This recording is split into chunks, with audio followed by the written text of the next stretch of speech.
ఇక కన్వర్షన్ కోసం ఆర్డీఓకి దరఖాస్తు పెట్టుకోవాల్సిన అవసరం లేదు. ఆర్డీఓకి ఈ చట్ట పరిధిలో ఎలాంటి అధికారం లేకుండా ప్రభుత్వం తీసేసింది. మరి ఇప్పుడేంటి ప్రక్రియ?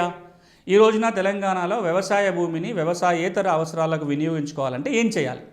చాలా సులభమైన ప్రక్రియని కొత్త చట్టంలో ప్రభుత్వం తీసుకొచ్చింది.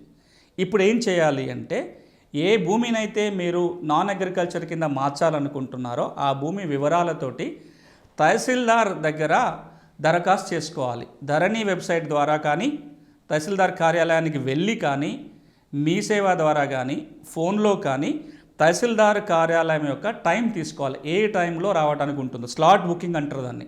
ఈ కన్వర్షన్ చేయించుకోవటం కోసం స్లాట్ బుకింగ్ చేసుకోవాలి. ఒకసారి మీకు స్లాట్ బుకింగ్ అయిన తర్వాత పలానా టైం అని రిజిస్టర్లో నమోదు చేసి ఆ టైం చెప్తారు.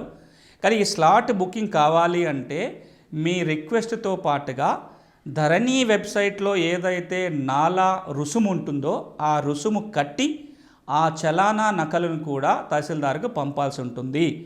మీరు ధరణి పోర్టల్లో ఉన్న నాలా పన్ను కట్టి ఈ స్లాట్ బుకింగ్ కనుక చేసుకుంటే ఆ స్లాట్ బుకింగ్ జరిగిన రోజున ఏ టైం అయితే మీకు తహసీల్దార్ కేటాయిస్తారో ఆ టైంకి మీరు మీ దగ్గర ఉన్న దస్తావేజులతోటి, ఆ భూమి పట్టా కాగితము ఇతర దస్తావేజులతోటి తహసీల్దార్ కార్యాలయానికి వెళ్ళాలి. వెళితే ధరణి పోర్టల్లో ఉన్న వివరాలని తహసీల్దార్ పరిశీలించి చూస్తారు. ఎవరైతే దరఖాస్తు పెట్టుకుంటున్నారో వారి వివరాలు ధరణిలో ఉన్నాయా లేదా చూస్తారు. ఆ వివరాలు కనుక సరిగ్గా ఉన్నట్లయితే ఫీజు కూడా పూర్తిగా చెల్లించిన నిర్ధారణ జరిగిన వెంటనే వ్యవసాయ భూమిని వ్యవసాయేతర భూమిగా మారుస్తూ ఒక సర్టిఫికేట్ జారీ చేయడం జరుగుతుంది. దీన్నే వినియోగ మార్పిడి సర్టిఫికేటు లేదా కన్వర్షన్ సర్టిఫికేట్ అంటారు.